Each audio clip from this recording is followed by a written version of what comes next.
Hello, good morning student. जैसा कि मैं ह्यूमन फिजियोलॉजी नीट स्टूडेंट के लिए मैं पढ़ा रहा था, ठीक है। तो आज इसमें 10th लेक्चर है। और जो स्टूडेंट नए हो वो फिर से कह रहे हैं कि मेरे बायोलॉजी मेंटर चैनल को यूट्यूब पे सब्सक्राइब कर लें, ओके।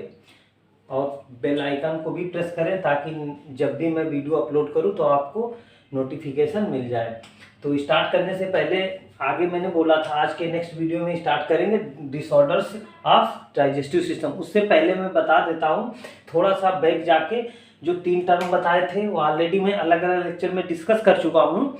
हालांकि फिर भी मैं चाह रहा हूँ कि एक साथ में लिख दें। और जो कल मैं बता रहा active transport, facilitated transport, simple diffusion कैसे होता, तो मैंने एक टेबल के रूप में लिख दी है यहाँ पे। तो इससे आपको और अच्छे से क्लियर हो जाएगा, ओके। तो देखते हैं, मैंने माउथ में बोलस बोला था। क्या बोला था? माउथ में कौन सा बोला था? बोलस। और ये कैसे बन रहा था? सलाइवा जब मिक्स हो रही थी फूड में तो उसको हमने बोलस बोला था। क्लियर है? और स्टमक में गए थे तो मैंने काइम बोला था। तो उसमें कौन से मिलते हैं? Gastric juice. ये भी आपको क्लियर करा चुका। और मैंने इंटेस्टाइन में, ये मैं पढ़ा रहा था तब शायद कवर नहीं कर पाया था, तो मैंने कहा एक जगह लिख के तीनों मैं टर्म क्लियर कर देता हूँ। इंटेस्टाइन में क्या इसे बोलते हैं? Kyle, CHYLE। और ये स्टमक में कौन सा है? Crime, CHYME। तो इसमें गैस्ट्रिक जूस जब मिलते हैं फूड में स्टमक में तो उसको काइम बोलते हैं। और अगर काइल कब बोलते हैं?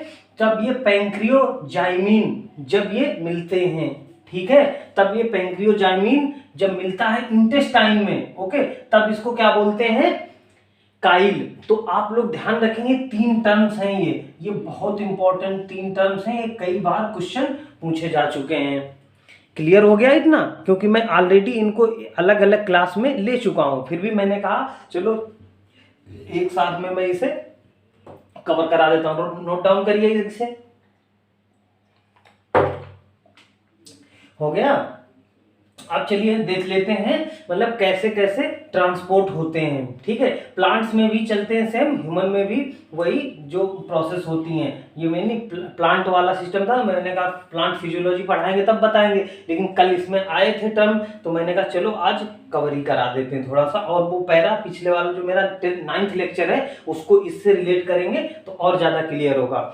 तो देखते हैं रिक्वायर्ड स्पेशल मेम्ब्रेन। हाँ, ये 3 टाइप की ये प्रॉपर्टी है, मैंने 5 लिए यहाँ पे। और एक होता सिंपल डिफ्यूजन, दूसरा होता फैसिलिटेटेड डिफ्यूजन ट्रांसपोर्ट, तीसरा होता एक्टिव ट्रांसपोर्ट, ओके। तो मैं क्या कर रहा हूँ यहाँ पे एक एक प्रॉपर्टी को ले रहा हूँ। होता है तो उसके लिए यस लिखा है, जो नहीं होता है तो उसको लिए नो मैंने टर्म यूज किया है, ओके।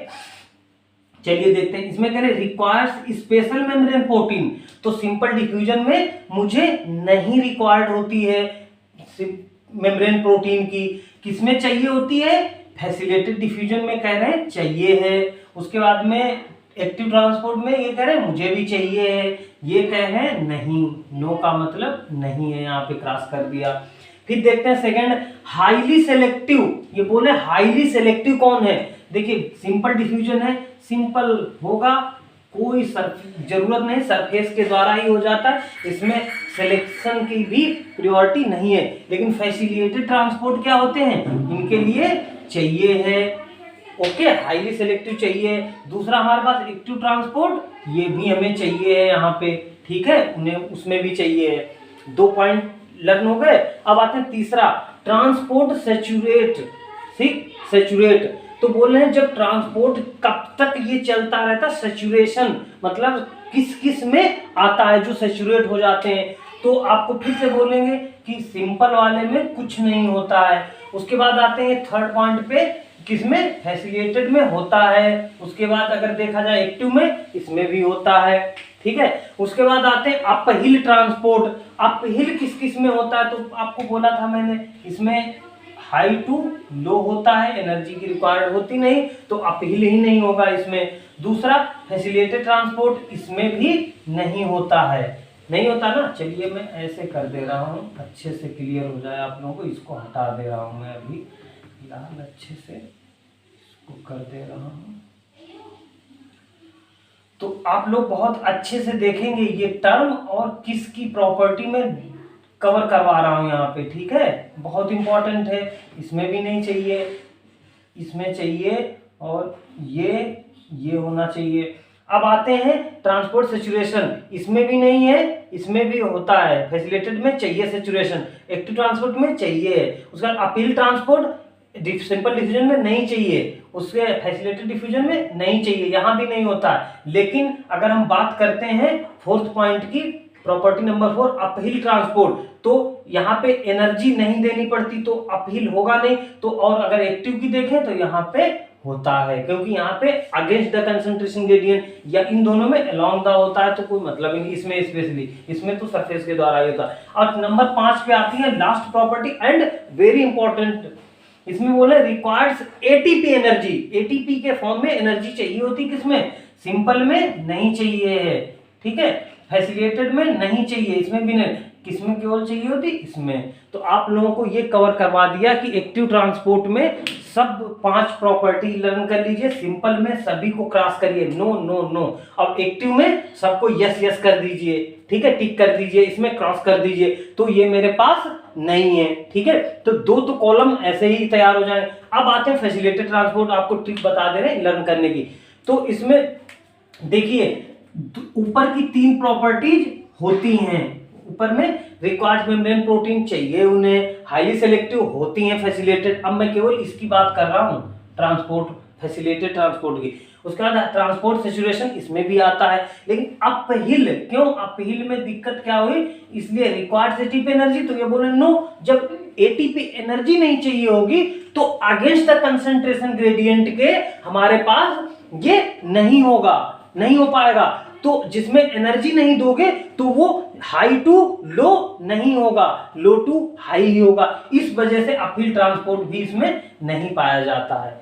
क्लियर हुआ इतना? और एक्टिव में सभी पाए जाते हैं। तो कल के पॉइंट में अगर कुछ भी कंफ्यूजन रहा होगा तो आई थिंक यहां से क्लियर हो गया होगा, ठीक है। इसीलिए मैंने कहा लाओ और क्लियर करा देते। अभी अभी ह्यूमन फिजियोलॉजी पढ़ रहे हैं, अब प्लांट पढ़ेंगे तो फिर ये चीजें फिर से आएंगी अभी। और याद रखिए 3 टर्म्स मैंने स्टार लगाए हैं, बहुत इंपॉर्टेंट है, अच्छे से तैयार करेंगे, ठीक है, ध्यान रखेंगे, बहुत बहुत इंपॉर्टेंट है ये 3 पॉइंट। तो कई बार कंपटीशन में पूछे जा चुके हैं कि काइम क्या होता है, काइल क्या होता है, और 4 ऑप्शन बनाएंगे कि उसमें किस किस पार्ट में कौन कौन सा जूस मिक्स होता है, कब कहाँ टर्म बोलते हैं। तो याद रखिए माउथ में बोलस, स्टमक में काइम और इंटेस्टाइन में काइल बोलते हैं।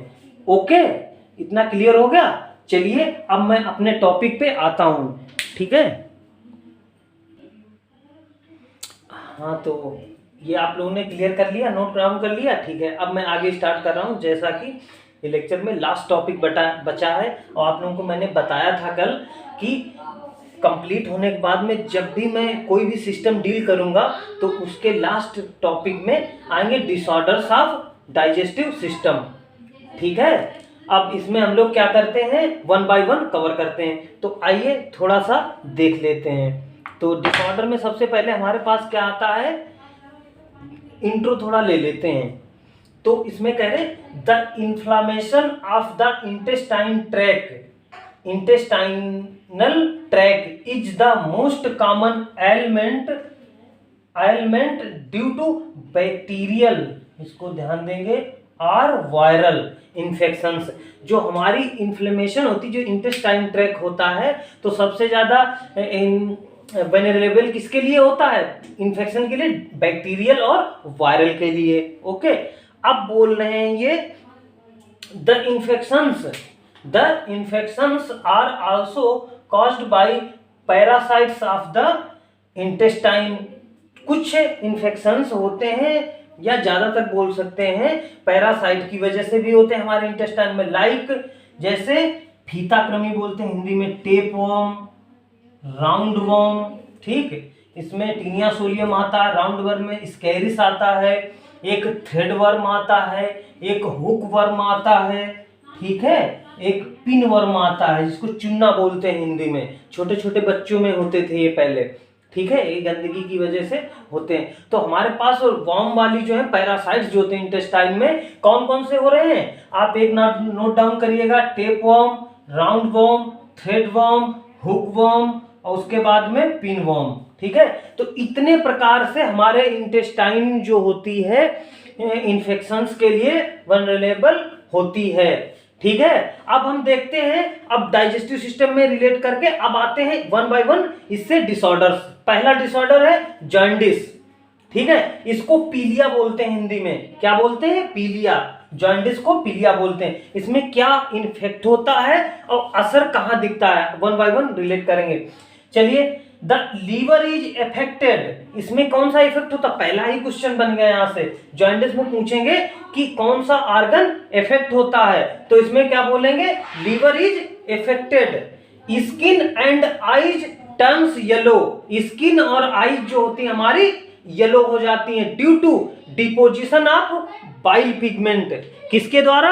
बाइल पिगमेंट का डिपोजिशन हो जाता है। तो हमारे पास इसमें स्किन और आंखें जो होती हैं लाल लाल तरीके से पीली हो जाती हैं, क्योंकि बाइल डिपोजिट हो जाता है। और इफेक्ट कौन होता है ऑर्गन? लीवर। तो इसमें 3 से 4 क्वेश्चन इसी एक लाइन से कवर हो जाते हैं।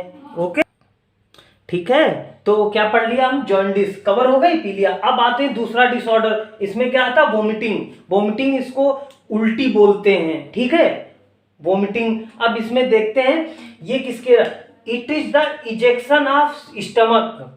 जो बोल रहे हैं इजेक्शन, इजेक्शन मतलब निकलना। ठीक है, ये क्या कह रहे हैं? Ejection of stomach content. Content, अगर स्टमक कंटेंट की बात करें तो इसको क्या हम बोलेंगे यहाँ पे? इसको बोलते हैं रिवर्स पेरिस्टेल्सिस का रिजल्ट होता है वोमिटिंग।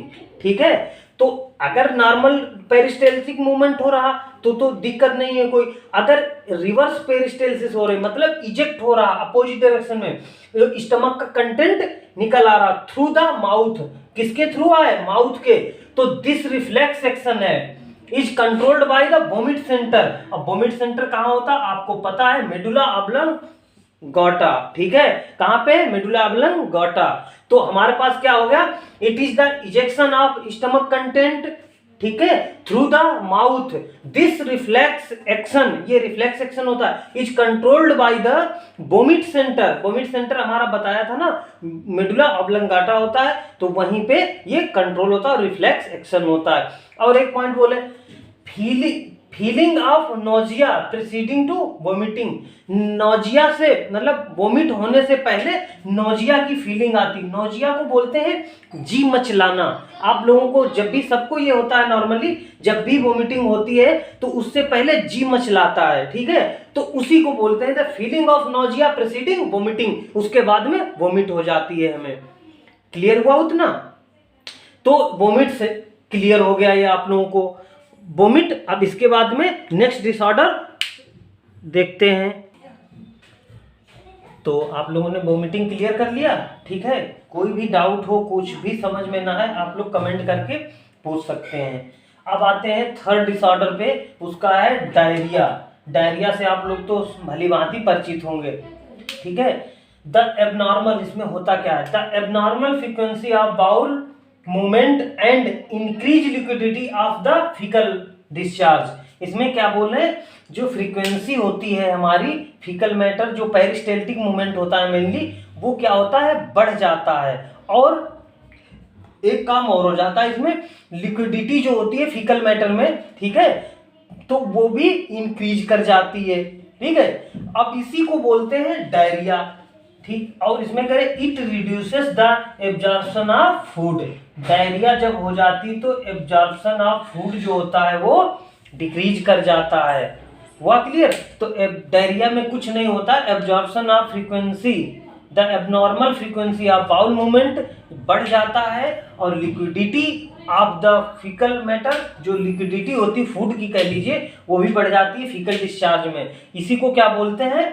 डायरिया। इट रिड्यूस करता है, क्या रिड्यूस करता है? एब्जॉर्प्शन ऑफ फूड, फूड के एब्जॉर्प्शन को भी कम कर देता है, क्योंकि लिक्विडिटी बढ़ जाती तो बार बार हो जाता, तो इसको लूज मोशन भी बोलते हैं, बार बार जाना पड़ता है।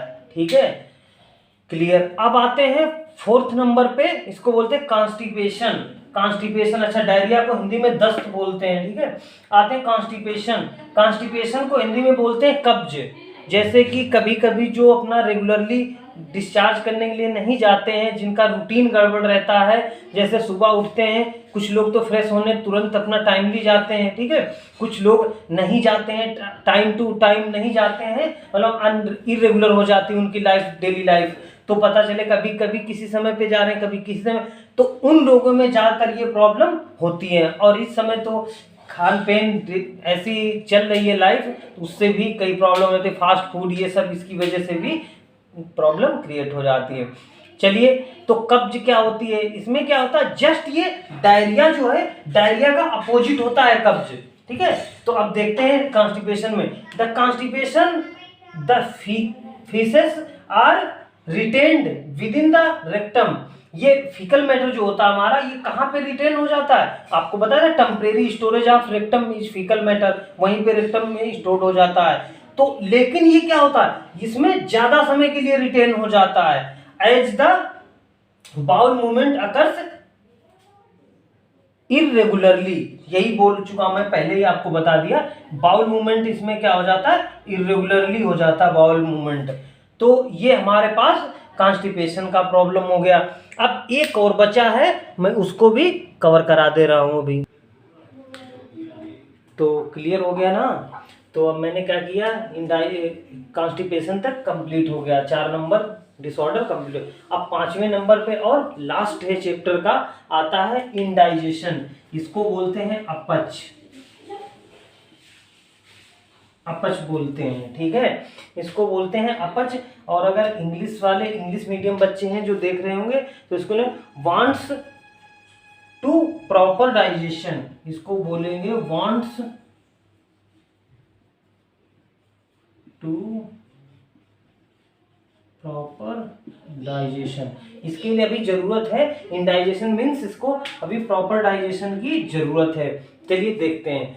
In this condition the food is not properly digested, मतलब इस कंडीशन में फूड हमारा जो होता है प्रॉपरली डाइजेस्ट नहीं हो पाता है, leading to a feeling of fullness, leading to a feeling of fullness, जो मेरे मतलब स्टमक जो होता है फुल सा रहता है, भारी भारी सा रहता है, और लगता है अभी कुछ खाया हुआ है और बहुत देर से जबकि नहीं खाया हुआ होता है, तो फीलिंग ऑफ फुलनेस फील होता है, ठीक है। इसको बोलते हैं the cause of indigestion are inadequate enzyme, मतलब इतना ज्यादा खा लेते हैं कभी कभी, तो उसमें पानी पीने के लिए भी जगह नहीं, स्टमक इतना ऊपर तक भर देते हैं, एंजाइम्स प्रॉपर निकल नहीं पाते हैं, एंजाइम्स का सिक्रीशन नहीं हो पाता है, इसी वजह से एंजाइटी होने लगती है और फूड पॉइजनिंग भी हो जाती ओवर ईटिंग की वजह से। एंड स्पाइसी फूड, जो मसालेदार फूड खाते हैं और ओवर ईटिंग कर लेते हैं, अच्छा कुछ भी सब्जी अच्छी लगी